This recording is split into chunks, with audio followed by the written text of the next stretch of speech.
दिव्यतीर्थ वर्धमान स्वामी के शासन में हमसे विराजते और उनकी पावन पीयूष देशना हम सभी के लिए परम उपकारी। अनादिकाल से हमारी इस आत्मा में जो जन्म जरा और मृत्यु रूपी रोग लगे, उन रोगों का उपशमन करने वाली कोई परम औषधि है तो वह एकमात्र यह चिन्हवाणी भव्यात्मा।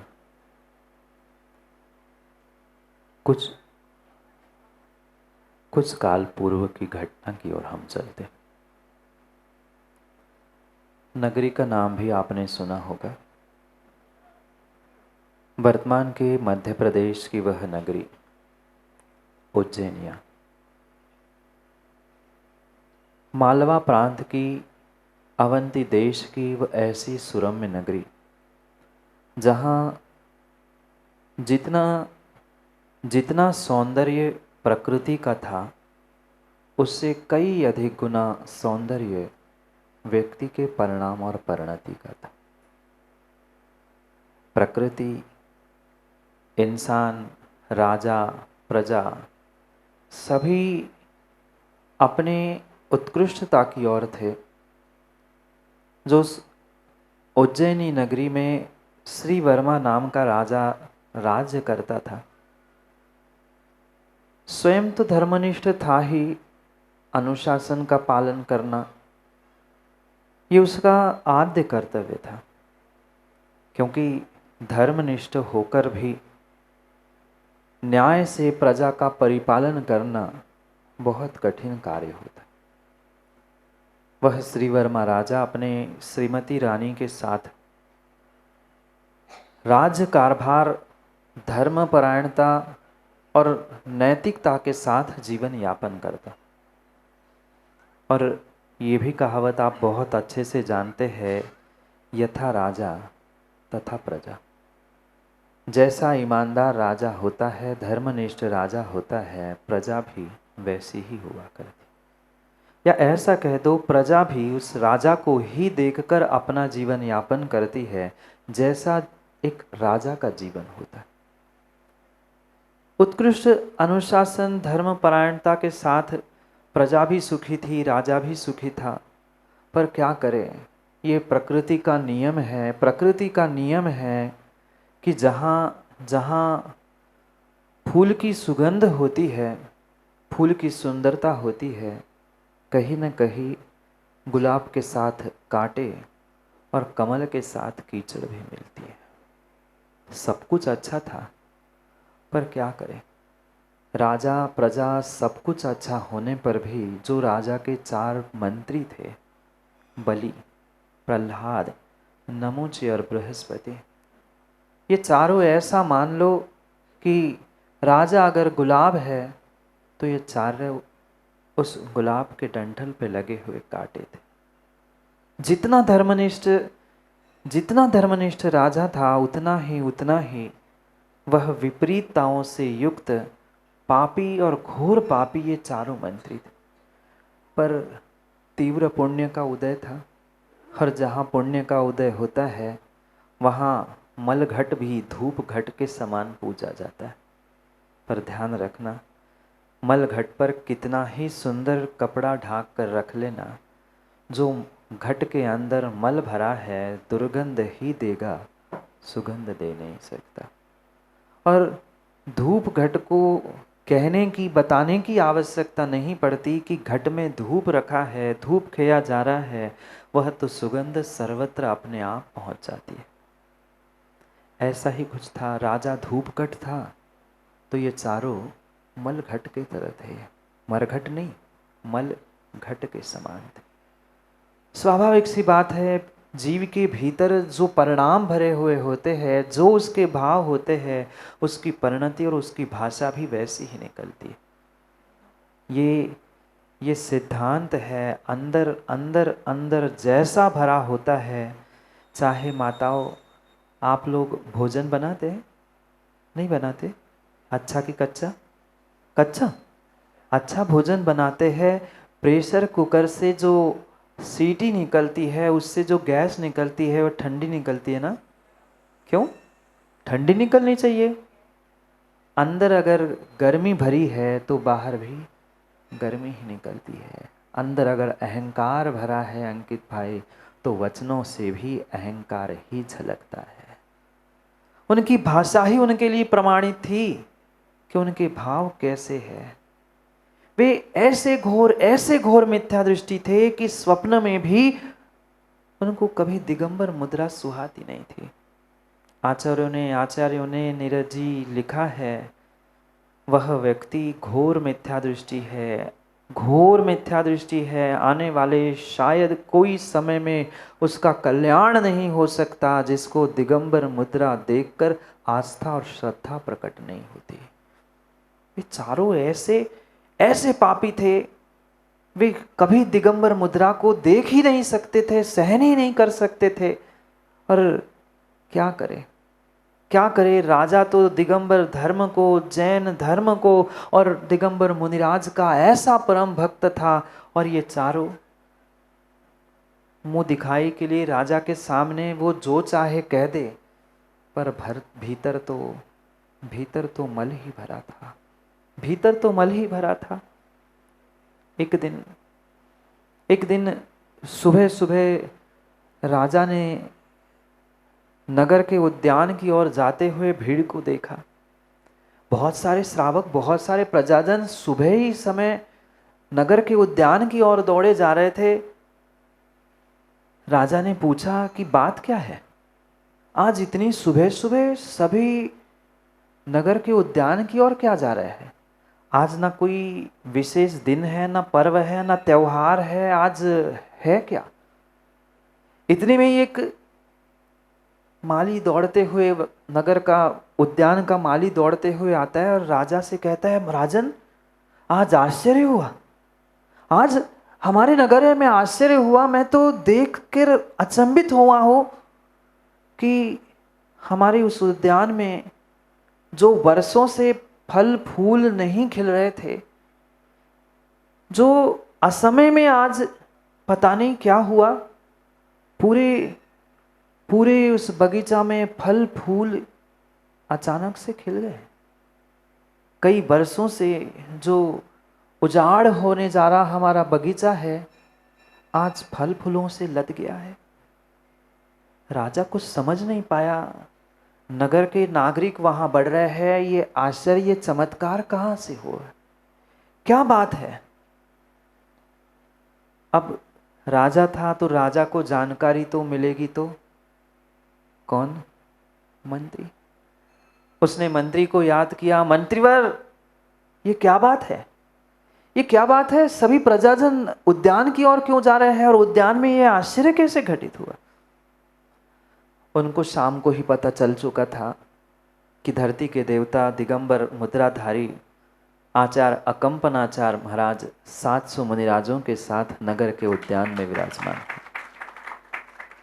पर जिसके भीतर मिथ्यात और अहंकार भरा है, वो क्या दिगंबर मुनिराज को मुनिराज कह पाता? क्या वो दिगंबर मुनिराज के सामने नतमस्तक हो पाता? नहीं हो पाता। उसने कहा, महाराज कहाँ चक्कर में पड़े हो? जनता तो पागल होती है, उन्हें तो जो चाहे आश्चर्य दिखता है। मैं भी यूं मंत्रों से बगीचा को फलवान और फूलवान बना के दिखा सकता हूं, कौन सी बड़ी बात है? आए हैं कुछ 700,000 नंगे मुनिराज बैठे हैं। राजा सुनता है, क्या बोल रहे हो तुम? अपनी जबान संभाल के बात कर रहे हो, किसके बारे में बोल रहे हो? वे धरती के देवता है, दिगंबर मुनिराज है, तुम उसे नंगे कह रहे हो? जैसा आपको लगे, जैसा आपको लगे, आप उन्हें मुनिराज कह दो, भगवान कह दो, ईश्वर कह दो, पर मुझे पता है वो कौन है, क्या है। राजा कहता है, मंत्रीवर आप इतनी मर्यादा रखो, आप मेरे राज्य के मंत्री हो और मैं धर्मनिष्ठ हूं। मेरे नगर में, मेरे देश में ये कार्य नहीं चलेगा। अब नौकरी प्यारी थी, भाषा बदलते हुए कहा, राजन ठीक है, जैसा आप कहो, जैसा आप कहो। क्योंकि ऐसी मुकेश जी बुंदेलखंड में कहावत है, जी के राज में रही हो, ओ की वैसी कही हो, ओट बिलैया ले गई, हाजू हाजू की हो। समझ गए? नहीं समझे तो लखनऊ वालों समझना, ऐसी कहावत है कि जी के राज में रही हो मतलब जिसके राज में रहना उसके जैसा कहना। और राजा ने कह दिया कि ऊँट को बिलैया मतलब बिल्ली ले गई, तो उसमें भी हाँ में हाँ मिलाना, क्योंकि पेट का सवाल है। जो जैसा कहे हमने उसके जैसे कह दी। मंत्री ने भी मुंडी हिला के कह दी, हाँ हाँ राजन, जैसा आप कहो। मन में तो बिल्कुल भाव नहीं थे जाने के, पर राजा की आज्ञा थी। राजा ने आज्ञा दी कि हम शीघ्र ही मुनिराज के संघ के दर्शन करने के लिए जाएंगे। पर जिसके भीतर विष भरा है, जिसके भीतर विष भरा है, आप कितना ही उसे कितना ही गुड़ और दूध पिला लेना, पर सर्प का स्वभाव जहर उगलना है, वो जहर ही उगलेगा, वो जहर ही उगलेगा। उसने मंत्री ने कह ही दिया कि राजन जाते रहे हो, बहुत ठाट माट से आप जा रहे हो, पर ये ध्यान रखना आप राजा हो। मैं भी देखता हूँ आपकी कितनी कदर और कितना सम्मान मुनिराज के पास होता है।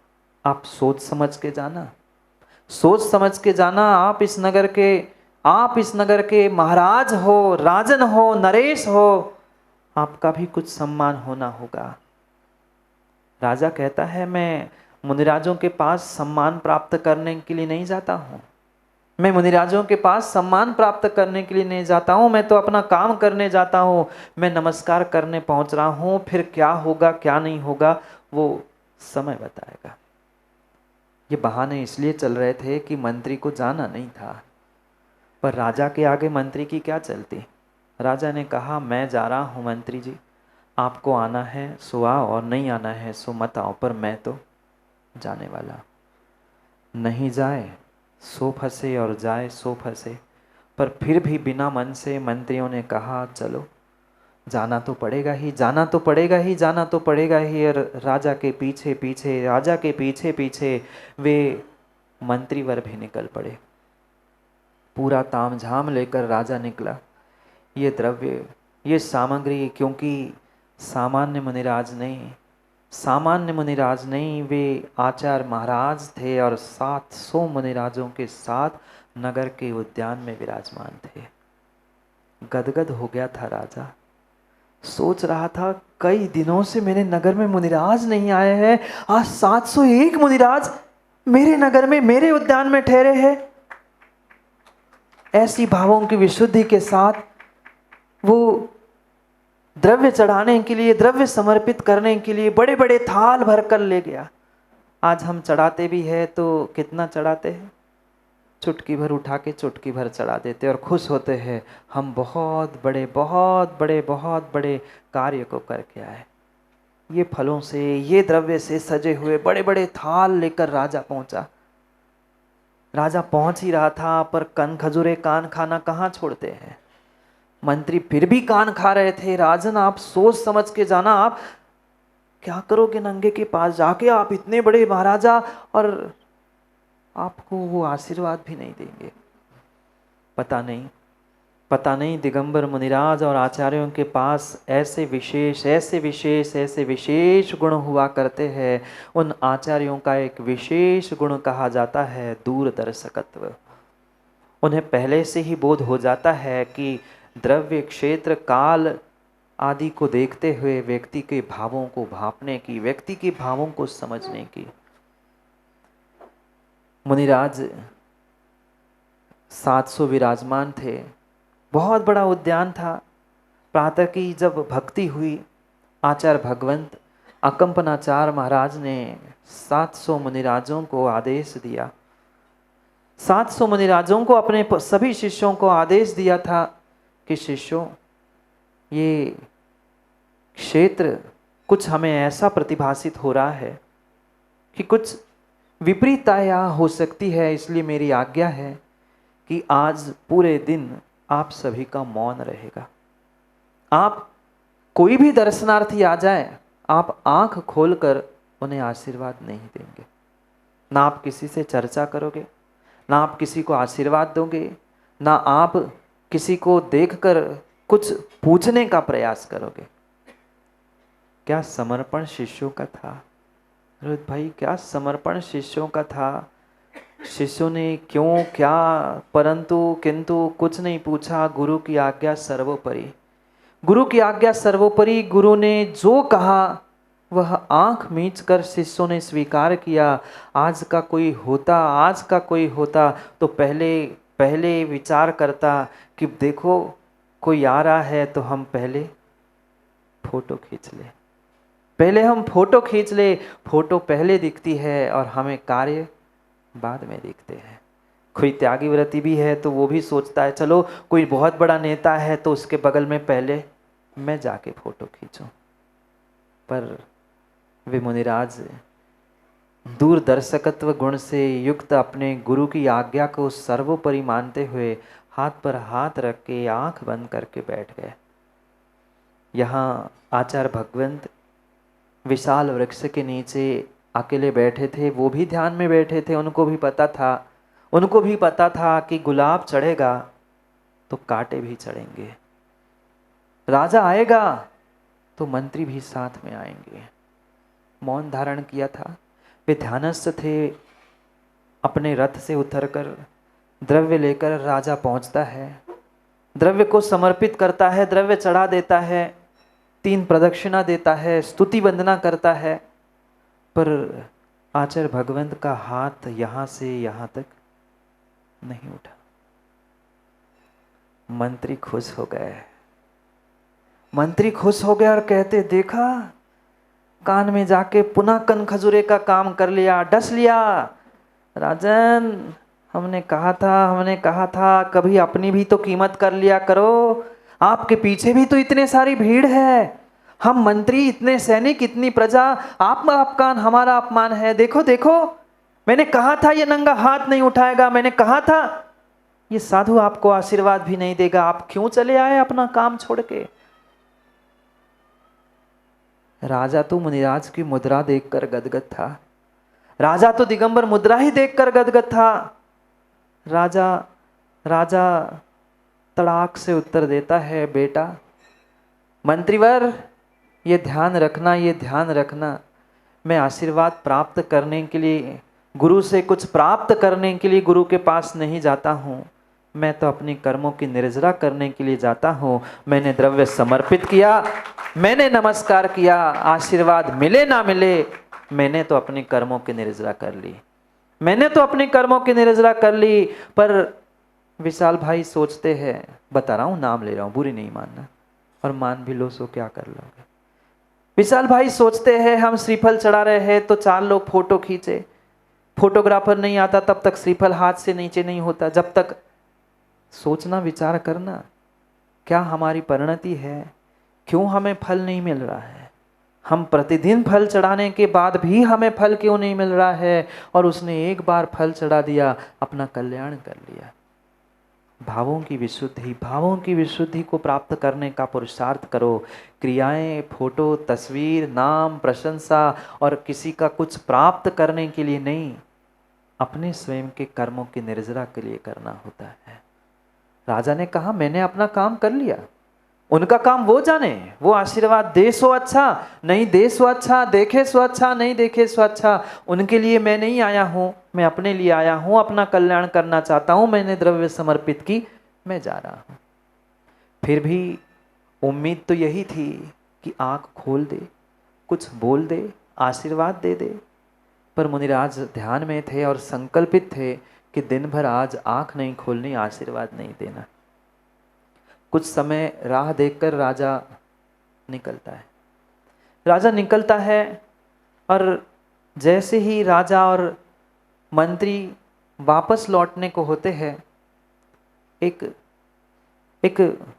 निर्ग्रंथ मुनिराज वहां से नगर की ओर से उद्यान की ओर आते हुए दिखते।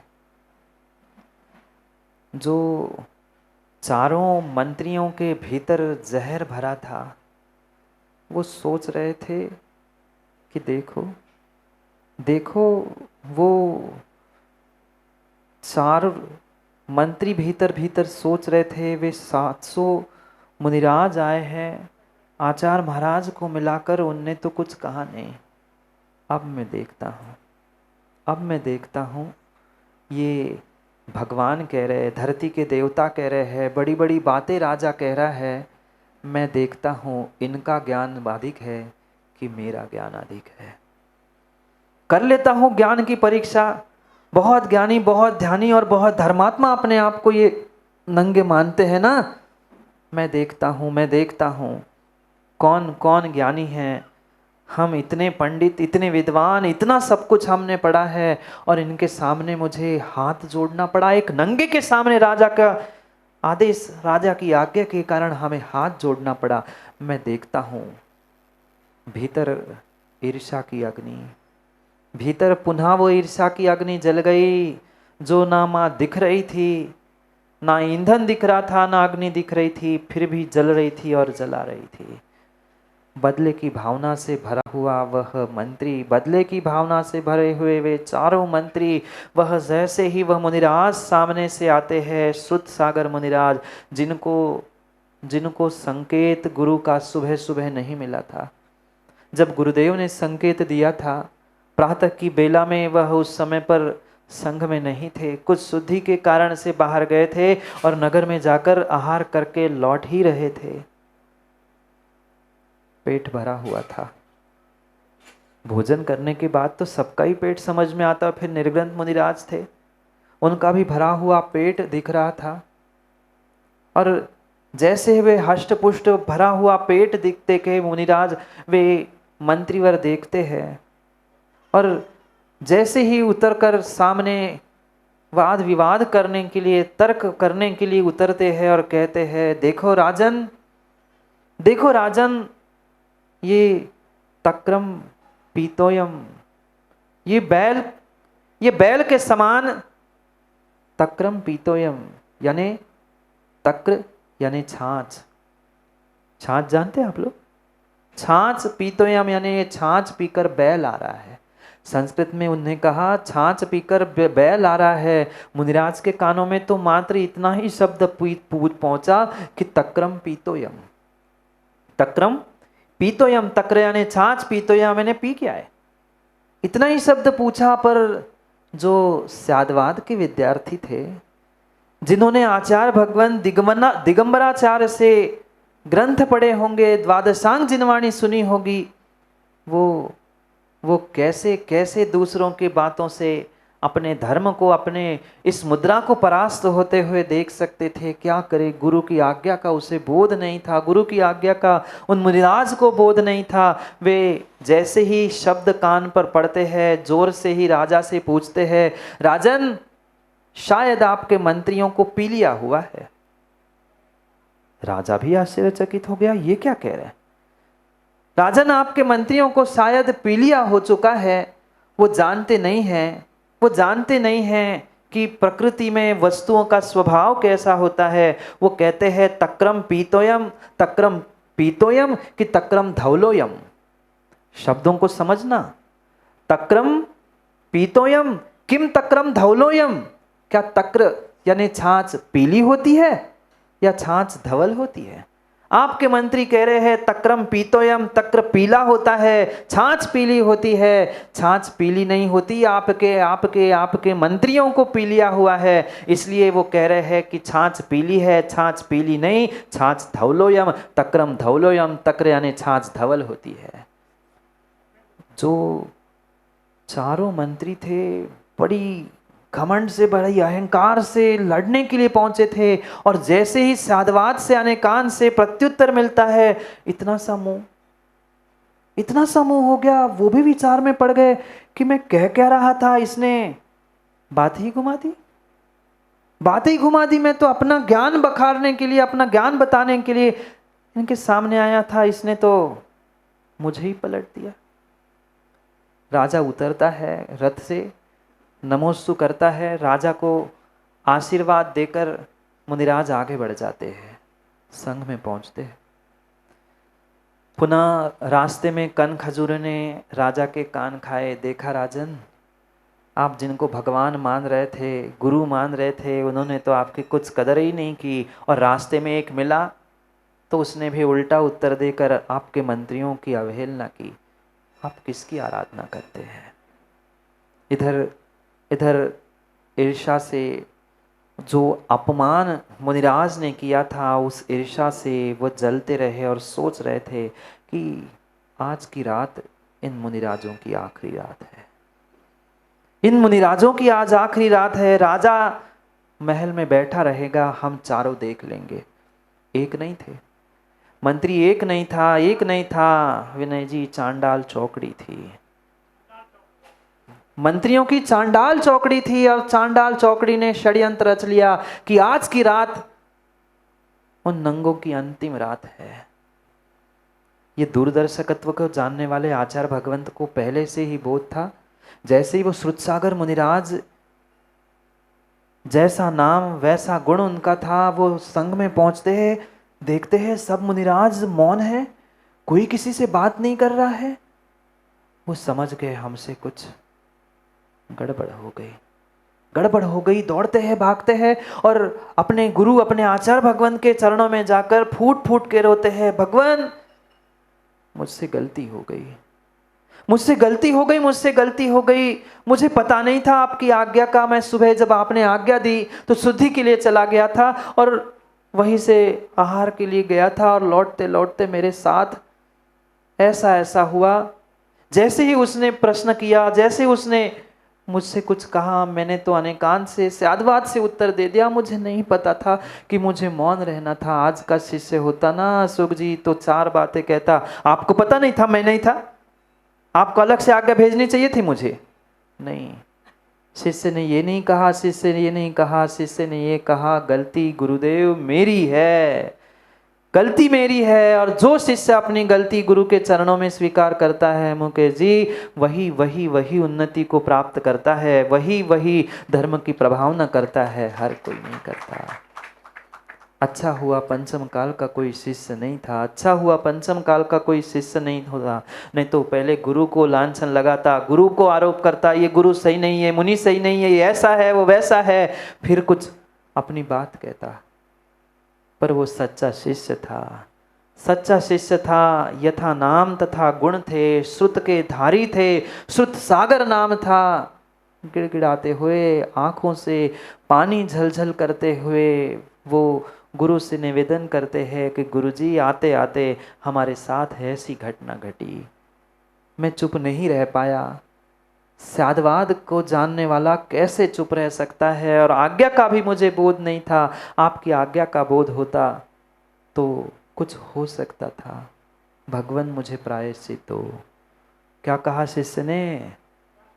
गुरुजी मुझे प्रायश्चित दो, गलती मुझसे हुई है। आज तो प्रायश्चित लेने की तो पीके जैन साहब दूर की बात, हम गुरुओं को और क्या बोले, हम कितनी सहजता से ही मुनि संघ और मुनियों पर उंगली उठा लेते हैं। उन्होंने ऐसा किया, उन्होंने ऐसा कहा, उनको ऐसा नहीं करना चाहिए था। ज्ञानी मुझे कैसा करना चाहिए था? पहले मैं तो अपने में झांक के देखूं, फिर हम गुरु और साधु और मुनियों की बात कर ले, उनकी परिणति क्या होनी चाहिए, उनके परिणाम क्या होने चाहिए। हम श्रावक है, हमारा श्रद्धान, हमारा समर्पण कितना है, ये तो पहले हम परीक्षा कर ले। ऐसा ऐसा शिष्य चाहिए, ऐसा शिष्य चाहिए श्रुत सागर जैसा, तभी गुरु की कृपा बरसती है। जैसे उसने प्रायश्चित मांगा, गुरु का मौन टूट गया और गुरु कहता है, हाय घोर उपसर्ग, बेटा तुमने पूरे संघ का नाश कर दिया।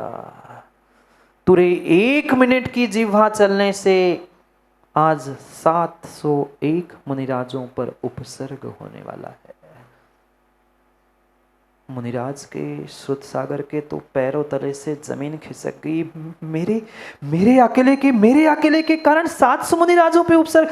गुरुजी नहीं हो सकता, मैं प्राण देने के लिए तैयार हूं, आप जो कहे कहने के लिए तैयार हूं। आप प्रायश्चित दो, पर 700 मुनिराजों पर उपसर्ग नहीं आना चाहिए, संघ पे उपसर्ग नहीं आना चाहिए। आप कुछ करें, आप कुछ करें, आप निमित्त ज्ञानी हैं, आप सब कुछ कर सकते हैं। आप जो उपाय बताएंगे मैं करने के लिए तैयार हूं। मैं जो आप कहो मैं करने के लिए तैयार हूं, पर आप बस आज्ञा दीजिए, मुझे क्षमा कीजिए, वही मेरे लिए प्रायश्चित होगा। आप चाहे तो मेरे प्राणों की भी बाजी क्यों ना लग जाए, पर मैं देने के लिए तैयार हूं। मैं चला जाऊं, पर 700 मुनिराज और संग पर आँच नहीं आनी चाहिए।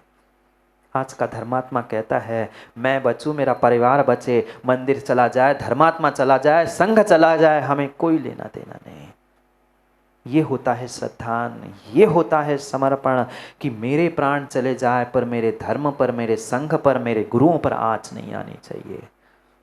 क्या क्या ज्ञानियों, ऐसा समर्पण आज मेरा है? क्या आज ऐसा मेरा समर्पण है? नहीं है। यहाँ झूठी झूठी बातें कर लेना फिर भी आसान है, फिर भी आसान है विनय जी। अगर ऐसा होता तो शायद आज किसी मुनि संघ पर उपसर्ग नहीं होता। जिस भारत में आज तुम बैठे हो, उसी भारत में खुलेआम पुरानी बातें छोड़ दो, जो 700 मुनिराजों पर उपसर्ग हुए थे। आज उन काम कुमार नंदी महाराज के बारे में पूछो ना, पिछले साल की ही घटना है। 7 टुकड़े कर दिए। आप कहाँ गई? हाँ, आप कहाँ गई? हाँ। यहाँ हाँ कह देना आसान है, पर विचार करे। वो मुनिराज ने निर्णय कर लिया, मेरे टुकड़े हो जाए, मुझ पर उपसर्ग आ जाए, मेरी पर्याय नष्ट हो जाए, पर गुरुदेव आप आज्ञा करो, मैं 700 मुनिराजों पर और संघ पर आँच नहीं आने दूंगा। गलती मेरी है, मुझे आज्ञा का बोध नहीं था, प्रायश्चित भी मैं लूंगा, आप कहिए मैं क्या करूं? आचार्य भगवान ने कहा, बेटा तुम कह रहे हो, तुम मांग रहे हो, सो तुम्हें यही प्रायश्चित है। जहाँ तुम्हारा वार्तालाप हुआ था, जहाँ वाद विवाद हुआ था, उस स्थान पर जाकर आज रात भर तुम्हें खड़े होना है। कोई दूसरा होता मामा तो विचार करता कि अकेले जंगल में रास्ते में कैसे खड़ा हूँ, क्या होगा, शेर खा जाएगा। नहीं, गुरु ने कहा तत्क्षण चरण स्पर्श करते हुए, गुरु का आशीष प्राप्त करते हुए, पिछी कमंडल उठाकर मुनिराज उस स्थान पर पहुंचे मां, जहां वाद विवाद हुआ था। जाकर ध्यानस्थ हो गए, मौन धारण कर लिया, कायोत्सर्ग मुद्रा धारण करके वे खड्गासन से खड़े हो गए। शायद प्रकृति को कुछ ऐसा ही नियत था। वह ध्यानस्थ होते होते शाम हो गई और शाम होते होते जो चांडाल चौकड़ी थी, कौन? चांडाल चौकड़ी मंत्रियों की, बलि, प्रहलाद, नमुची और बृहस्पति, ये 4 मंत्रियों के नाम, चारों की खिचड़ी पकने लग गई। क्योंकि पाप सूर्य के प्रकाश में बहुत कम होते हैं। जैसे उल्लू को रात में ही दिखता है, ज्ञानियों पापियों को भी रात में ही दिखता है, पाप भी रात में ही किए जाते हैं। खिचड़ी पकना शाम होते होते शुरू हो गई और निर्णय हो गया कि चारों मिलकर जाकर उन मुनिराजों का, उन आचार्यों का बदला लेंगे। राजा के सामने और सबके सामने मेरा बदला लिया, मेरा अपमान किया। अब मैं देखता हूं क्या कर लेगा नंगा।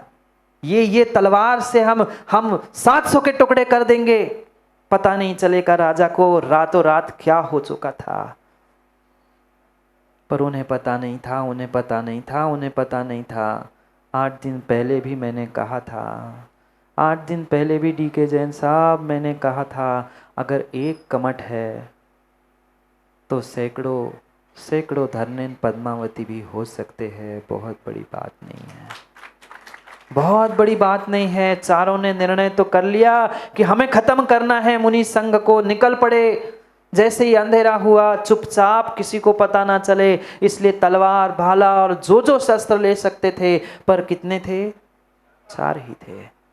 चारों पहुंचते हैं और जैसे ही निकलते हैं, रास्ते में जहां शास्त्रार्थ हुआ था वही पुनः श्रुत सागर को देखते हैं।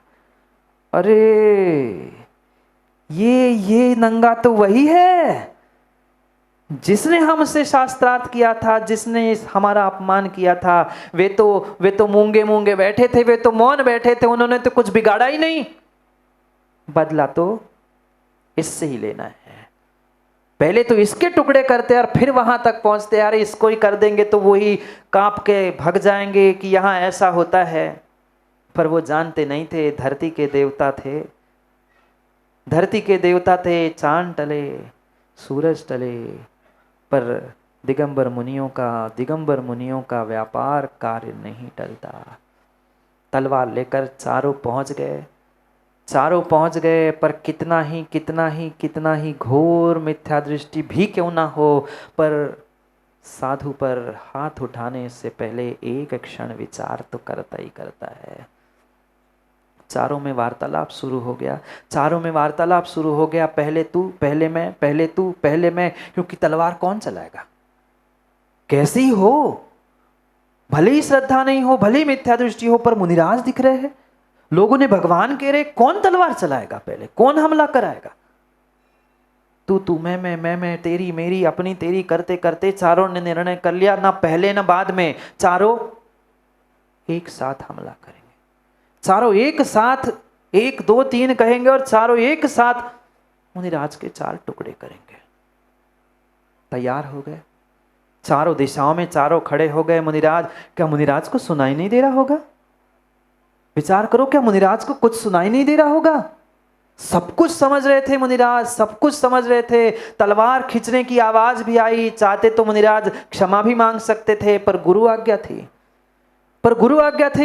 थी, गुरु ने कहा था बेटा तेरे प्राण चले जाए पर 700 का उपसर्ग टल सकता है। गुरु की आज्ञा से वो अकेले एकांत में रोड पे खड़े थे। तलवार खिंच गई, तलवारें खिंच गई। चारों ने 1 2 3 कह के जैसी तलवार ऊपर की, उनकी ऊपर की तलवार ऊपर ही रह गई। 4 कमठ बन के जरूर आए थे, पर जिस स्थान, जिस वन, जिस मार्ग में वे मुनिराज खड़े थे, वहां के वन देवियों ने उन चारों को वैसा का वैसा ही कीलित कर दिया। चारों के हाथ में तलवार, बीच में मुनिराज। और शायद उस दिन उस चंद्रमा को भी ये दृश्य देखकर शर्म आई होगी, इसलिए चंद्रमा भी शीघ्र अस्ताचल के ओर पहुंचते हुए इन पापियों के पाप को दुनिया के सामने उजागर करने के लिए शीघ्र ही सूर्योदय हो गया। और जैसे ही सूर्योदय हो गया, प्रतिदिन के भांति सभी पुनः प्रजाजन मुनिराज के दर्शन करने के लिए पहुंचते हैं। सुबह सुबह गुरु और प्रभु के दर्शन किए जाते हैं। ये श्रावकों का कर्तव्य है। हम पहुंच पाए नहीं पहुंच पाए बात की बात है, पर कर्तव्य तो यही होता है कि उठने के बाद पहले गुरु और प्रभु के दर्शन किए जाते हैं। सभी प्रजाजन शुद्धि करके गुरु के दर्शन करने पहुंच रहे थे और रास्ते से जाते जाते उन्होंने देखा मुनिराज बीच में खड़े हैं और 4 दूसरे कोई नहीं, राजा के 4 मंत्री मुनिराज पर तलवार लेके खड़े। राजा को खबर मिल गई। राजा को खबर जैसे ही मिलती है, राजा की आंखों से झलझल पानी। मेरे मंत्री, मेरी तो नाक प्रजा के सामने कट गई। मैं धर्मात्मा धर्मनिष्ठ कह के प्रजा का परिपालन कर रहा हूं और मेरे ही मंत्री ऐसे, मेरा ही आदमी ऐसा। किससे क्या कहूं। राजा भी शीघ्रता से वहां पहुंचता है, वहां पर दौड़ते दौड़ते पहुंचता है और मुनिराज के चरणों में, विष्णु कुमार मुनिराज के चरणों में लौट जाता है और कहता है क्षमा करो भगवान, मेरे मंत्रियों से मेरे महाराज में गलती हुई है। आप गलती की सजा मुझे दो। आप चाहे तो हम इनको भी सजा दे, पर आप ध्यान छोड़कर कुछ बोलो, आप कुछ कहो। आज्ञा मात्र 24 घंटे के मौन की और काय उत्सर्ग मुद्रा की थी। लगभग समय पूर्ण हो चुका था। मुनिराज ने अपना ध्यान छोड़ा, श्रुतसागर महाराज ने अपना ध्यान छोड़ा और कहा कि राजन, गलती इनकी नहीं है और मैंने भी कुछ नहीं किया। गलती इनकी नहीं है, गलती मेरी थी। मुझे गुरु आज्ञा का बोध नहीं था, इस कारण से ये सब विपरीतता हुई है। मुझे आपको सजा देने का कोई अधिकार नहीं है, इनको भी सजा देने का कोई अधिकार नहीं है। जैसे ही मुनिराज का ध्यान छूटा, मौन छोड़ा, सभी प्रजाजन राजा के सामने जो चारों मंत्री कीलित थे, वन देवताओं ने उनका कीलन भी छोड़ दिया। उनके हाथों से अपने आप तलवार छूट गई। शर्म के कारण अब इतने लोगों के सामने हाथों में तलवार मुनिराज पे चलते हुए, शर्म के मारे उनकी भी गर्दन नीची हो गई। राजा ने वही के वही सबके सामने उन चारों मंत्रियों को नगर से निकालने का आदेश दिया। मुंह काला करके गधे पर बिठाल कर चारों मंत्रियों को निकाल दिया। चारों मंत्रियों को निकाल दिया। वे जो इतनी सी ईर्ष्या की आग थी, इतनी की ईर्ष्या की जो आग थी, वो इतनी सी आग इतनी बड़ी हो गई। इसके कारण, इस नंगे के कारण मुझे मंत्री पद छोड़ना पड़ा। इस नगर से, उज्जैनी नगरी से मुझे निकलना पड़ा। भीतर जलते जलते अब चारों भटक रहे थे। कहीं स्थान मिल जाए, कुछ मिल जाए, कहीं तो नौकरी मिल जाए, कुछ तो काम बन जाए, वे भटक रहे थे। इधर मुनिराज कुछ समय वहाँ व्यतीत करते हुए, विहार करते हुए, वे 701 मुनिराज भ्रमण करते करते उत्तर भारत की ओर बढ़ते गए। उत्तर भारत की ओर बढ़ते गए। जो उत्तर भारत की ओर धीरे धीरे बढ़ते बढ़ते, जहाँ मुनिराज के कदम बढ़ते जा रहे थे, ध्यान रखना, जहाँ जिस जीव का, जिस समय का जैसा नियोग होता है, वहाँ वैसा वैसा संयोग मिलता ही मिलता है। लाख बचाने का प्रयास करना, लाख बचाने का प्रयास करना, पर कर्मन की गति न्यारी, कर्मन की गति न्यारी। ये कर्म की गति बहुत विचित्र है। हस्तिनापुर नगर था उत्तर भारत का। उस हस्तिनापुर नगर में महापद्म और लक्ष्मीमती नाम के राजा रानी राज्य करते थे। महापद्म इतना धर्मात्मा था कि उस धर्म परायणता के कारण एक दिन बैठे बैठे ही वैराग्य धारण कर लेता है। समय भी हो चुका था। 2 पुत्र थे, एक पद्मराय और विष्णु कुमार। दोनों योग्य हो चुके थे। महापद्म ने सोचा कि बहुत अच्छी बात है, बेटे योग्य हो चुके हैं, बेटों को राज्य दिया जाए और हम संन्यास की ओर, वैराग्य मार्ग की ओर बढ़ जाए। वे वैराग्य मार्ग पर, मोक्ष मार्ग पर आगे बढ़ने के लिए प्रवृत्त हुए। और जो पद्मराय नाम का बड़ा बेटा था, उसको राजगद्दी पर विराजमान किया। और महापद्म मुनिराज बनने के लिए प्रवृत्त हुए ही कि छोटे बेटे ने भी कहा, पिता आपकी समझ सो मेरी समझ। आपने संसार को देख भोग कर समझा, मैं आपको ही देखकर समझता हूँ। दोनों ने, पिता और बेटे ने, दोनों ने दिगंबर दीक्षा धारण कर ली। कुछ अंश धर्मात्मा पने का पिता का उस पद्मराय नाम के राजा में भी था। राज्य सुचारू रूप से चल ही रहा था, पर क्या करे, वह चांडाल चौकड़ी घूमते पहुंच गई उस पद्मराय राजा के पास। और वे बुद्धि से छल कपट करना जानते ही थे। कौन? चारों बलि, प्रहलाद, नमोचिर, बृहस्पति, चारों के चारों जानते थे कि कैसे अपना काम बनाया जाता है। उन्होंने पता कर लिया कि पद्मराय राजा कुछ दिनों से परेशान है।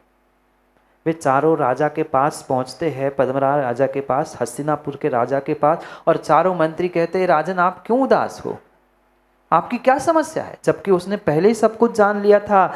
बगल में ही एक सिंहबल नाम का राजा है कुंथपुर का, वह इसके अधीन नहीं हो रहा है। बाकी सभी राजा ने अधीनस्थता स्वीकार कर ली, पर सिंहपुर का राजा परेशान कर रहा है। चारों ने कहा, आप क्यों विकल्प कर रहे हो? आप हम चारों को मंत्री बना लो, फिर देख लेना, मैं यूं उनको आपके चरणों में ले आता हूं। उसने कहा कैसे संभव है?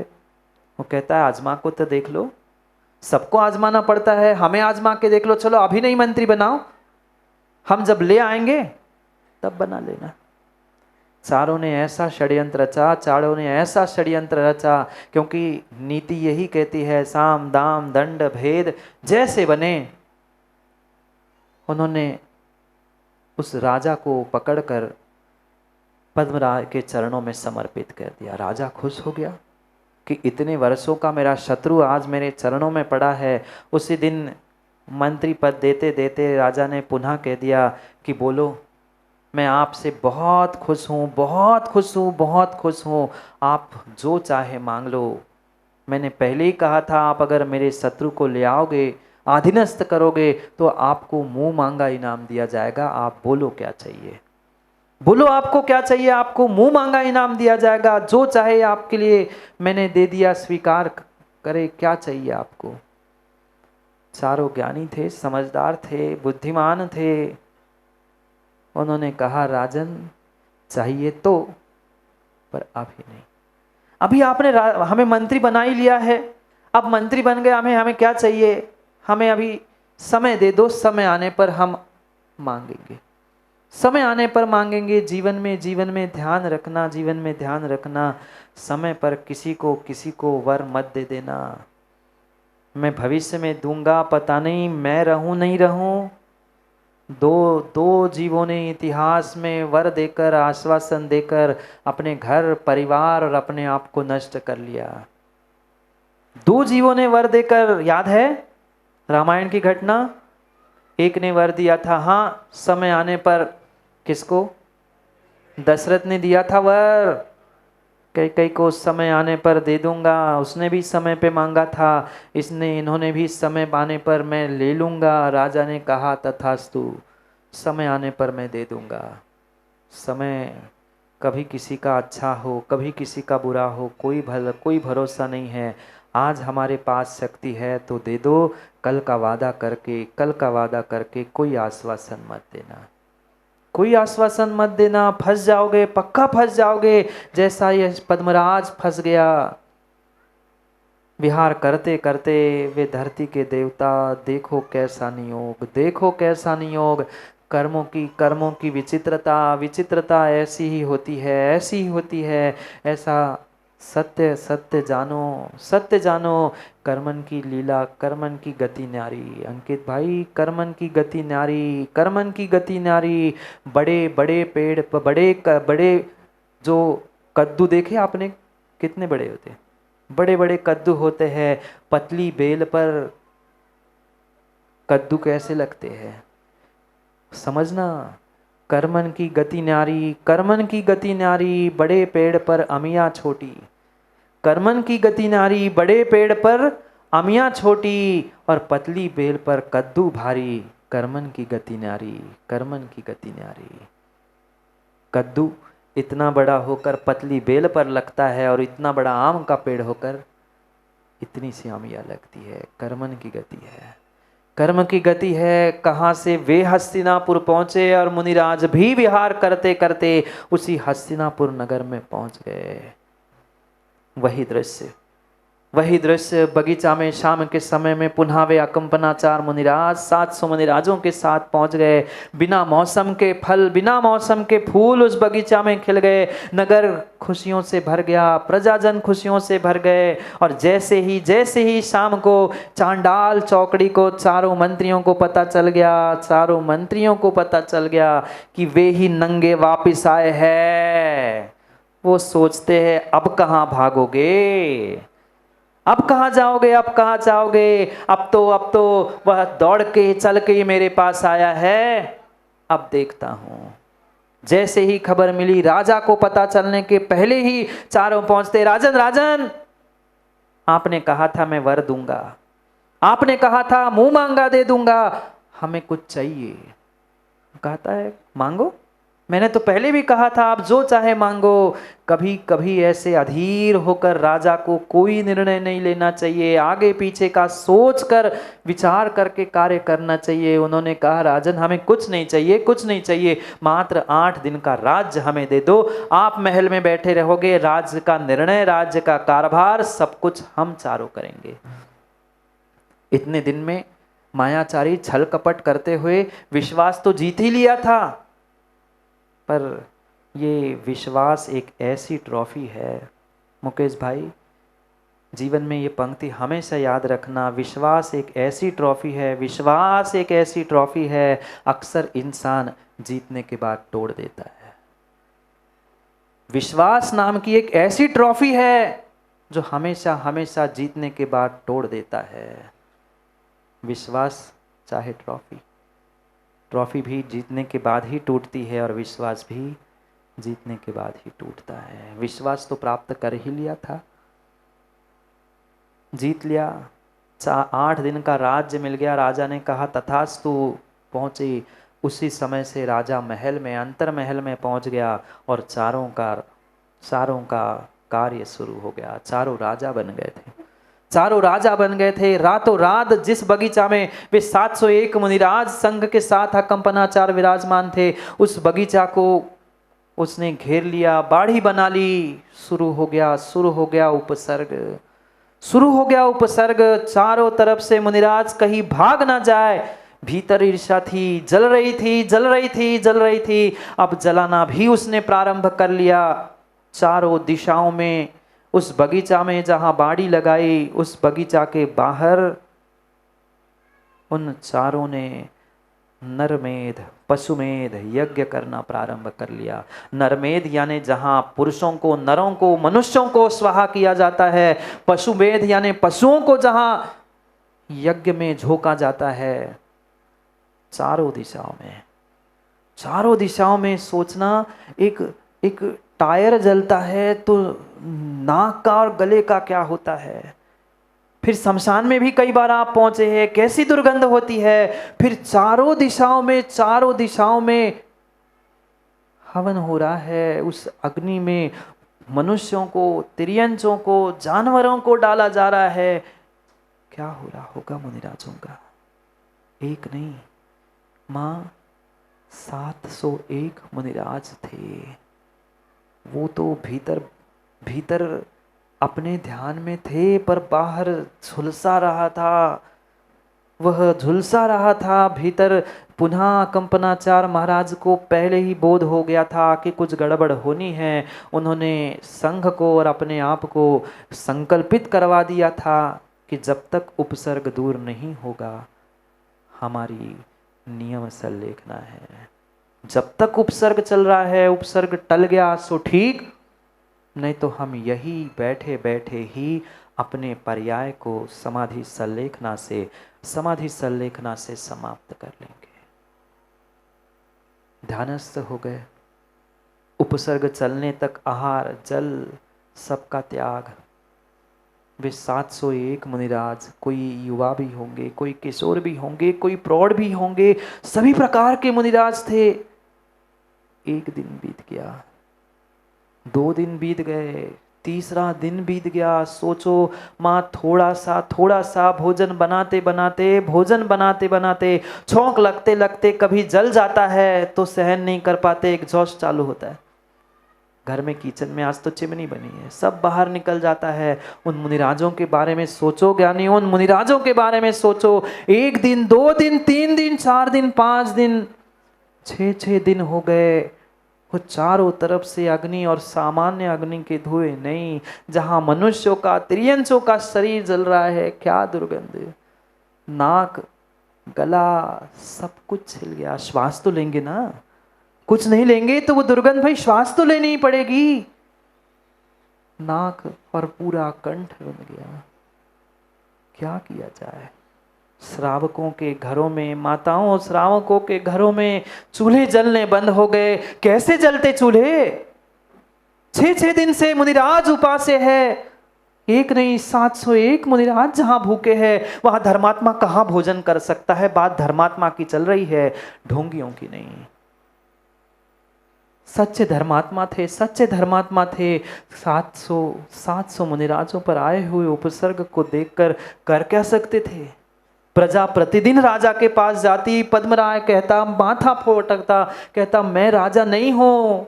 7-8 दिन के लिए वो राजा बने हैं, मेरे हाथ में कुछ नहीं बचा। वो भी कोस रहा था अपने आप को, पर करता क्या? उनके सामने किसी की नहीं चल रही थी। वे भूखे प्यासे श्रावक भी तड़प रहे थे, प्रार्थना कर रहे थे प्रभु के चरणों में, कोई तो आ जाए, कोई तो आ जाए। पर एक श्रावक भी उपसर्ग दूर करने नहीं आ पाया। एक दिन भी उपसर्ग दूर करने नहीं आया। एक मिथिलापुरी में श्रुतचंद्राचार्य नाम के मुनिराज आचार्य भगवंत विराजते थे। वह रात के समय में विश्राम कर रहे थे। और विश्राम करते करते अचानक उनकी नज़र आकाश की ओर गई। और पूर्व के मुनिराज नक्षत्रों को, तारों को देखकर ही बहुत कुछ ज्ञान कर लेते थे, वे भी निमित्त ज्ञानी थे। वह श्रवण नक्षत्र, जो बहुत नक्षत्र होते हैं मुकेश आप तो जानते हैं, एक श्रवण नक्षत्र को जैसे ही उन्होंने टूटते देखा, उनके मुख से रात में ही आवाज आ गई, ओहो घोर उपसर्ग, मुनिराजों पे उपसर्ग हो रहा है। बगल में एक पुष्पदन नाम के शुल्लक थे, वो उठते और कहते, महाराज, गुरुजी आप रात में बोल रहे? यूं तो कभी मैंने आपको रात में बोलते हुए नहीं देखा, आपके मुख से आवाज कैसे? मैं शुल्लक हूं, मैं श्रावक हूं, आप बताइए मैं क्या कर सकता हूं? आप कहां उपसर्ग, किस पे उपसर्ग? कहते हैं, बेटा तू बहुत कुछ कर सकता है, तू शुल्लक है और तू पहले विद्याधर था, तेरे पास अभी भी विद्या है। तू मेरा एक छोटा सा काम कर लेना, तू अगर सहयोग कर लेना तो विश्वास मानना 701 मुनिराजों का उपसर्ग दूर हो सकता है। बस थोड़ा सा सहयोग कर लो। गुरुजी आप सहयोग क्यों कर रहे हैं? आप तो आज्ञा करो, मैं तो आप जो कहूं करने के लिए तैयार हूं, आप जो कहो कह दो। आप इतनी रात में बोल रहे हो, मतलब कुछ ना कुछ पक्के में विपरीत हुआ है। हाँ बेटा, 701 मुनिराजों पर 7 दिन से उपसर्ग चल रहा है और कोई धर्मात्मा बचा नहीं सकता। एक ऐसे महामुनिराज है रिद्धिधारी, जिनकी बदौलत उनका उपसर्ग दूर हो सकता है। गुरुजी मैं क्या कर सकता हूं? मुझे तो इतना ही बता दीजिए। उन्होंने कहा कि बेटा जाओ, शुल्लक जी जाओ और उन मुनिराज को इतना बोध करा दो कि उन्हें रिद्धि प्रकट हो चुकी है। कहते हैं, कौन मुनिराज, कहाँ मुनिराज, कैसे मुनिराज? यहाँ से तुम धरणीधर पर्वत पर जाना, वहाँ एक विष्णु कुमार नाम के मुनिराज ध्यानस्थ है। उन्हें पता नहीं है कि उन्हें विक्रिया रिद्धि सिद्ध हुई है। मुनिराज कभी सिद्धि रिद्धि के लिए तपस्या नहीं करते, सिद्धि रिद्धि के लिए साधना नहीं करते। विशुद्धि ऐसी बढ़ती है, अपने आप से रिद्धि प्रकट होती है। तुम जाओ बेटा, जल्दी जाओ। उन्हें अभी तक पता नहीं है, उन्हें विक्रिया रिद्धि सिद्ध हो गई है, उनकी ऐसी साधना है। वे चाहे तो उन चारों को ठिकाने ला सकते हैं, वे चाहे तो बहुत कुछ कर सकते हैं, उपसर्ग दूर कर सकते हैं। उनको जाकर मेरी नमोस्तु कहना। आचार्य महाराज कह रहे हैं कि जाकर उनको मेरी नमोस्तु कहना और कह देना कि मुनिराज आपने विक्रिया रिद्धि प्राप्त की है, आप चाहो तो 700 मुनिराजों का उपसर्ग दूर हो सकता है। हमारे गुरु ने आपके लिए संकेत किया है। विद्याधर शुल्लक विद्या के माध्यम से उस धरणीधर पर्वत पर पहुंचता है और जाकर नमोस्तु निवेदित करता है और कहता है कि भगवान आप ही हो, आप ही धरती के देवता हो। मेरे गुरु ने कहा है, मुझे विश्वास है आप ही ऐसे ज्ञानी हो जो उपसर्ग को दूर कर सकते हो। कहता मैं कैसे कर सकता हूँ? मैं तो एक सामान्य मुनिराज हूँ, इस धरती पर धरणीधर पर्वत पर बैठा हूँ, कहाँ हस्तिनापुर, कहाँ कैसे संभव है? वो कहता है नहीं, मेरे गुरु ने कहा है आपको विक्रिया रिद्धि सिद्ध हो गई। वो कहते हैं कहाँ हुई? वो कहता है देख लो। मुनिराज बैठे बैठे ही अपने हाथ को ऐसा करते हैं, हाथ इतना दूर जाता है, वो समझ जाते हैं कि विक्रिया रिद्धि मुझे प्रकट हो गई है।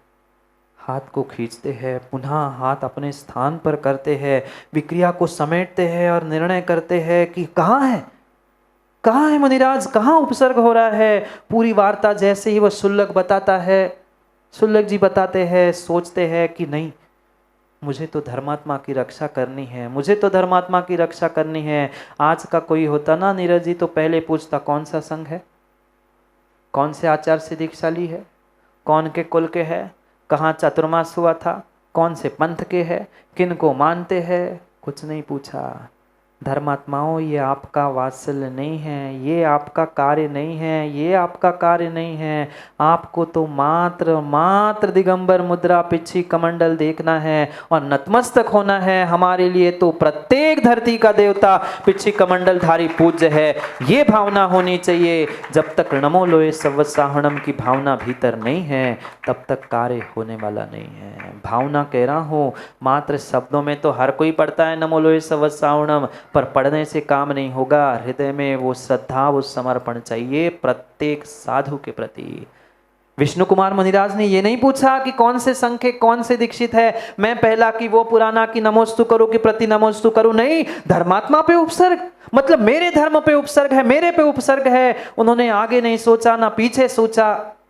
उस विक्रिया रिद्धि से वे तुरंत पहुंचे, तुरंत पहुंचे, तुरंत पहुंचे उस पद्मराय के पास, जो गृहस्थावस्था का उनका भाई था, भाई था। और बोलते हैं चूड़ी पहन लो, तुम्हारे राज्य में तुम्हारे पिता ने दीक्षा ली, तुम्हारी भाई ने दीक्षा ली, और ऐसे ऐसे तुम्हारे राज्य में 701 मुनिराजों पे उपसर्ग, तुम्हें शर्म नहीं आती, कर क्या रहे हो, चूड़ियां पहन लो।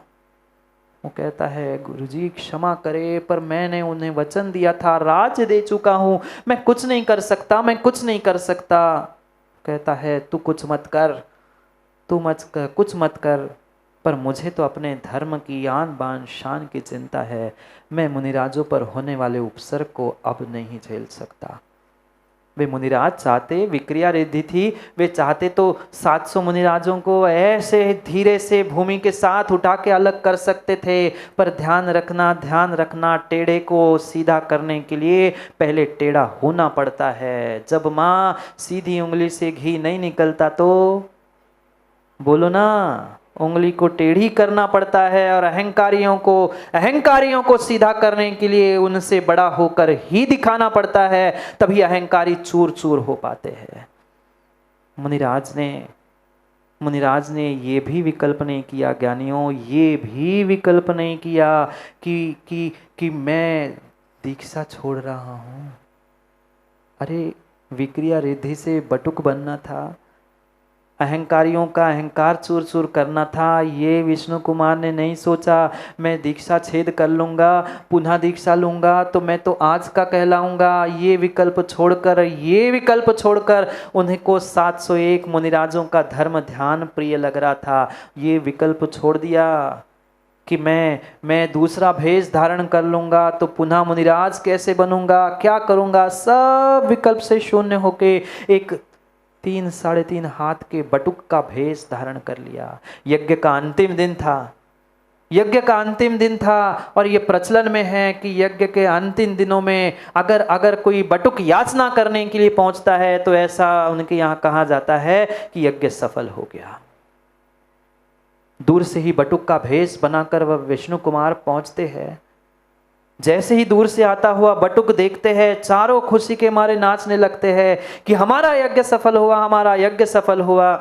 वो चारों दौड़ के भागते उस बटुक के पास पहुंचते हैं कि याचक जी, आप स्वयं हमारे यज्ञशाला तक आए हो, आप आज्ञा करें, आप इच्छा प्रकट करें, हम सबको किमिच्छिक दान देने वाले हैं और आज तो अंतिम दिन है और बटुक के रूप में याचक पहुंचा है, आप जो कहो मिल जाएगा। बटुक को कहना ही नहीं पड़ा, उसका भेष ही देखकर वो समझ गए थे कि ये याचक है। और चारों ने जैसे ही कहा, बटुक ने कहा सोच समझ के बोलना, मेरे हाइट पे मत जाना। क्या कहा? मेरी ऊंचाई पे मत जाना। गुरुजी भी संजीव भाई हमें यही कहते हैं, जितने छोटे होते हैं ना उनसे तो और बच के रहना, उससे और बच के रहना। जितने भी ऊपर होते उतने नीचे भी होते, मतलब उतनी उनकी गहराई भी होती है। हाइट पे, कद पे कभी मत जाना। वह बटुक भी कहता है मेरे कद पे मत जाओ, मेरी ऊंचाई पे मत जाओ, तुम सोच समझ के कहना दे पाओगे। उसने कहा हाँ। उन्होंने सोचा ये बटुक है, 3.5 हाथ का क्या मांगेगा, अकेला है ब्राह्मण, कितना मांगेगा, सब कुछ तो अब राजा हम हैं, जो चाहे दे देंगे। उसने कहा सोच समझ के बोलो, मैं पुनः पूछ रहा हूं। उन्होंने कहा हाँ कह दिया ना। उसने कहा ऐसा नहीं, ऐसा नहीं, जलांजलि दो। प्रथा है जब स्वीकार की जाती है किसी की इच्छा, तथास्तु कहने से पहले यज्ञ के साथ जलांजलि दी जाती है, हाथ पर जल लेके जल छोड़ा जाता है, तथास्तु। ने कहा आप कह दो, आप क्यों इतना विकल्प कर रहे? नहीं, पहले जलांजलि जो जो मांगेंगे देंगे। उन्होंने जलांजलि दी, कह दिया कि हाँ अब मांगो। उन्होंने कहा मुझे कुछ नहीं चाहिए, मुझे कुछ नहीं चाहिए, मुझे मात्र 3 पग भूमि चाहिए। क्या मांगा बटुक ने? मुझे मात्र 3 पग भूमि चाहिए। चारों एक दूसरे को देखकर जोर जोर से हंसने लगे। क्या पागल है, मांगा तो क्या मांगा, 3-4 कदम जगीम, अरे और मांग लेते। वह नमी कहता है 3 कदम की जगह आप 6 कदम ले लो, ये कर लो कि शाम तक जितना चलोगे उतना दे देंगे, ज्यादा बोलो नहीं। मांग मैं रहा हूं कि तू मांग मैं रहा हूं, मैं चला जाऊं? नहीं नहीं नहीं नहीं नहीं, आप जैसा कहो। तू ज्यादा बोलेगा तो मैं चला जाऊंगा। नहीं नहीं आप जैसा कहो, 3 चाहिए तो 3 ले लो। उसने कहा फिर तैयार रहो, फिर तैयार रहो, फिर तैयार रहो, मुझे 3 जमीन भूमि चाहिए पड़ेगी। एक जैसे ही उन्होंने तथास्तु कहा, वे विष्णु कुमार मुनिराज थे, बटुक थोड़ी थे। रिद्धिधारी मुनिराज थे, विक्रिया रिद्धि से परिपूर्ण थे। वे बटुक ने जैसे ही पहला कदम उठाया, पहला कदम सुमेरु पर्वत के पास रख दिया, दूसरा कदम उठाया मानुषोत्तर पर्वत के पास रखा, अब तीसरा कदम उठा के कह रहे हैं ज्ञानी बोल, ज्ञानी बोल, ये तीसरा कदम, तीसरा पग मैं कहां रख दूं? ऊंट कब तक बढ़ा, ऊंट कब तक बढ़ा? जब तक पहाड़ के नीचे नहीं आया। उस विष्णु कुमार बटुक ने कहा कि बोल ज्ञानी, अब मैं तीसरा पग कहां रखूं? तूने वचन दिया है, जलांजलि दी है, तुम्हें तीसरा पग भूमि का देना ही पड़ेगा। हाथ जोड़ते हैं चारों ओर, कहते हैं क्षमा करना, अब तो मेरे पास कोई जमीन ही नहीं बची। मानुषोत्तर पर्वत के बाहर मनुष्य जा नहीं सकता। पूरी सुमेरु से मानुषोत्तर पर्वत की भूमि आपने 2 ही पग में लांग ली, अब तीसरा कदम, तीसरा कदम। कहते देना तो पड़ेगा, देना तो पड़ेगा। चारों हाथ जोड़ते हैं और कहते हैं हम चारों लेटे जा रहे हैं, आप हम पे ही पाँव रख देना, हम पे ही पाँव रख देना, आपका तीसरा पग कहलाएगा। वो कहता है लेटो। चारों जैसे ही लेटते हैं, इतने विशाल, इतनी विक्रिया से युक्त मुनिराजों का विचार कर लेना। माताएं समझदार थी उस समय की, उस समय की माताएं समझदार थी। उन्होंने शुद्ध भोजन, जैसे ही उपसर्ग सुबह सुबह दूर हुआ, उन्होंने शुद्ध भोजन बनाया। और भोजन में कोई रोटी हलवा पूड़ी नहीं। 8 दिन से कंठ रुंध गया था, सूख गया था कंठ, धुआं सूंघते सूंघते। वह सिमैया की खीर बनाई थी। किसी 2-4 घरों में नहीं तो आज की व्यवस्था है ना, 2 महाराज है, 2 चौके लगा लो, 1 लगा लो, नहीं तो ज्यादा हुआ तो 3 लगा लो, बहुत हो गया। माँ पूरे नगर में, पूरे नगर में, पूरे नगर में द्वाराक्षेपण हो रहा था। यानी प्रत्येक नगरवासी अपने द्वार के बाहर आकर हे स्वामी नमोस्तु नमोस्तु, अत्रो अत्रो। हर नागरिक, हर प्रजाजन अपने द्वार के बाहर आके पड़गान कर रहा था। आज तो कहना पड़ता है जागे जी को जाके कि भैया मुनिराज आने वाले हैं, तैयारी कर लेना। क्या विडंबना है, क्या विडंबना है। 4 दिन से तैयारी चलती। महाराज जी बिना बताए कैसे आ गए आप? हमारी तो चौके की तैयारी नहीं। ठीक है, मैंने कहा हम उपास कर लेंगे, हमारे तुम्हारे खाने के लिए थोड़ी आए। ऐसे भी देखे भैया हमने, हंस रहे मुकेश तुम। हमने देखा, वो कहते महाराज जी बिना बताए कैसे आ गए, आपको तो बता के आना चाहिए था। अतिथि बता के नहीं आते, अतिथि बता के नहीं आते, अतिथि बता के नहीं आते। सभी घरों में, नगर के माँ सभी घरों में शुद्ध भोजन बना था, पड़घान हुआ। मुनिराज तो 701 ही थे। 701 मुनिराजों का निर्विघ्न आहार हुआ, और निर्विघ्न आहार के निमित्त से जो बधाई बजाई गई, जो शेष चौके यानी जहां मुनिराज नहीं पहुंचे थे, जहां मुनिराज नहीं पहुंचे थे, उन मुनि जहां नहीं पहुंचे थे वहां भी वह विशेष उत्सव इसलिए नहीं मनाया गया कि हमारा चौका खाली गया। इस बात की कमियां नहीं बनाई गई कि हमने बनाया। आजकल तो जो एक कुछ सामग्री बची हो, महाराज जी खराब हो गया, पता नहीं कैसे खराब हो जाते हैं इनकी सामग्री। आप लोग भोजन नहीं करते क्या? फिर भी भोजन खराब होता है, फिर भी खाली चौका जाता है। जिनकी श्रद्धा खाली है ना, उनके चौके माताओं खाली जाते हैं। श्रद्धा भरी है तो पड़घान करने से भी वह उतना ही पुण्य लगेगा जितना निर्ग्रंथ मुनिराज को देने का पुण्य लग रहा है। जिन्होंने मुनिराज के आहार करवाए थे, उन श्रावकों को वो श्रावक ले गए जिनके यहाँ मुनिराज नहीं पहुंचे थे, क्योंकि जघन्य पात्र श्रावक होता है। उन्होंने धर्म की रक्षा की, धर्मात्मा की रक्षा की, इसलिए फिर परस्पर में रक्षा सूत्र बांधा गया। आज मात्र बहन भाई का रिश्ता हो गया है रक्षाबंधन। ये बहन भाई का मात्र रिश्ता नहीं है, एक धर्मात्मा के कलाई पे रक्षा सूत्र बांधे धर्म की रक्षा के लिए, ना कि मंदिर के जालियों में, टेबलों में। हाँ, नहीं तो अभी कल तक पता चलेगा आधा एक डजन तो ताले में और दरवाजे पे ही लगे मिलते हैं। धर्म की रक्षा धर्मात्मा की सुरक्षा से है, मंदिरों के टेबल कुर्सी को रक्षा सूत्र बांधने से नहीं। कायदा तो यही है कि आज एक पत्नी पति को रक्षा सूत्र बांधे, एक पति पत्नी को रक्षा सूत्र बांधे, घर में जितने सदस्य हैं परस्पर में रक्षा सूत्र बांधे। इसलिए नहीं कि बहन भाई का रिश्ता हो, इसलिए कि तुमने संकल्प किया था। शादी हो गई, हमें हो गई क्या? बोलो ना जल्दी, समय बहुत हो गया है। शादी हो गई, 7 फेरे भी हो गए, 7 वचन भी हो गए। अगर थोड़े से भी अंकित वचन तुम दिलाते होंगे, मुकेश जी भी दिलाते होंगे। ये संकल्प करते हैं कि तुम्हारी धर्म की, हमारे धर्म की तुम और तुम्हारे धर्म की हम रक्षा करना, ये इसी का प्रतीक है। धर्मात्मा की रक्षा का पुरुषार्थ करे, इसलिए रक्षा बंधन, रक्षा सूत्र बांध कर किया जाता है। आप लोग नहीं बांधोगे ना? परस्पर में आज लखनऊ से ऐसा समाचार पहुंचना चाहिए कि एक पति पत्नी को और घर के सभी सदस्यों को रक्षा सूत्र बांधकर ये संकल्प करना, आज से मैं धर्म और धर्मात्मा की रक्षा करता हूं। जैसे उन दिन फेरों में रोहित संकल्प किया था, तुम्हारे धर्म की मरते समय तक मैं और मेरे धर्म की मरते समय तक सुरक्षा तुम्हें करनी है, तो ही रक्षाबंधन वात्सल परवराना सार्थक होगा, अन्यथा नहीं। कौन कौन नहीं बांधेगा? सब बांधेंगे, देखते हैं। नहीं, हमें बांधने मत आ जाना, नहीं तो हमें ही बांधने आ जाओ। हमें नहीं, परस्पर में धर्मात्मा को बांधना है। हम तो छुड़ाने का काम करते हैं, बांधने का नहीं। हम ऐसा पुरुषार्थ करें जैसा विष्णु कुमार मुनिराज ने वात्सल्य का परिचय दिया था, ऐसा ही वात्सल्य का परिचय हम भी परस्पर में दें, तो सब काम हो सकता है। समय बहुत हुआ, अभी लाडू भी पहले चढ़ाना है, फिर खाना है, नहीं तो खाने की याद आ जाए।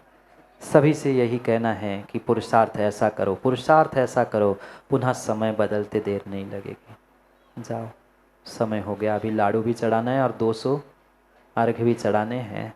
उन सबको कार्य सिद्ध करते करते समय की बात के लिए पुनः समय पे मिलते हैं, क्योंकि समय पे किया गया काम समय को दिलाता है। बोली भगवान महावीर स्वामी।